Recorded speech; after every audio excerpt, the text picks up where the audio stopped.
Assalamu alaikum. Ya'yan uwana mata, ga sako na iya ku kadai mata zalla da ku nake. Bangaren gyaran jikinmu, kamar in ce gyaran gabanmu, saboda jin daɗin mazajenmu, haɗe jikinmu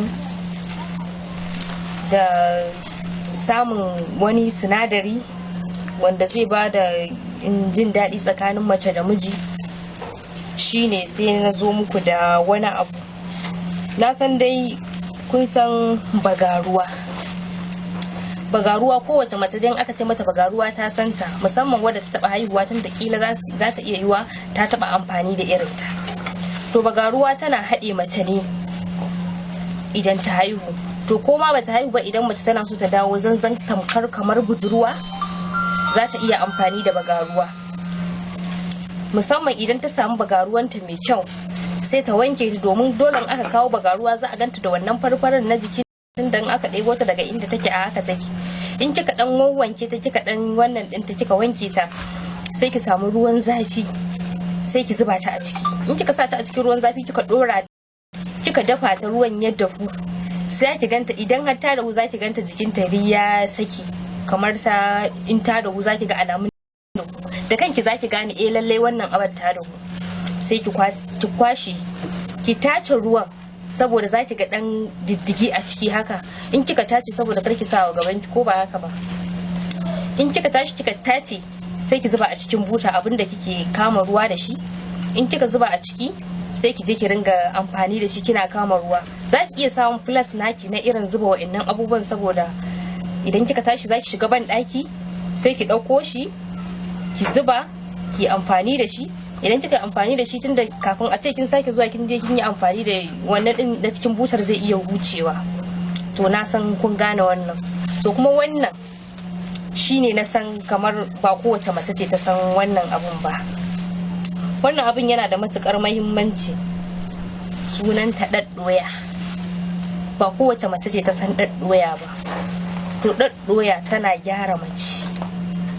Duk macen da take son ta ji ta mijinta yana ihu yana nishi a kanta saboda daɗi, to idan ta samu wannan, to ta samu kwanciyar hankali tsakaninta da miji.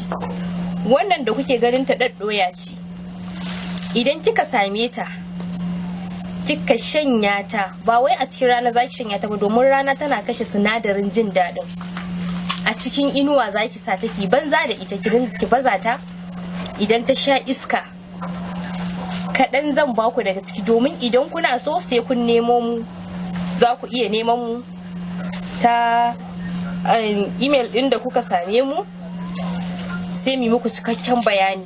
Wannan ɗin ita ce ta farko, ba wai ita kaɗai ce ake amfani da ita ba, akwai sauran haɗe-haɗe wanda ake amfani da su. Ina so in baku wannan ne ku fara amfani, ku gwada ku gani, ku yadda yake da kyau.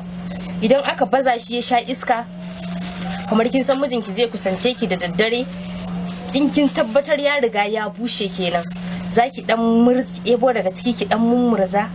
Idan kika murje, zaki ga ya dan yi gari. To wannan garin in kika tashi zaki samu garwashin ki.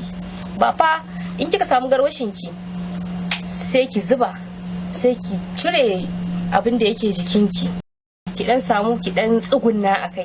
Wannan hayakin ya ringa shiga kofar gabanki. Idan yana shiga wannan kofar gaban naki, ki yi turaren hayakin ya ratsa jikinki sosai. Idan kika yi, zaki bani labari.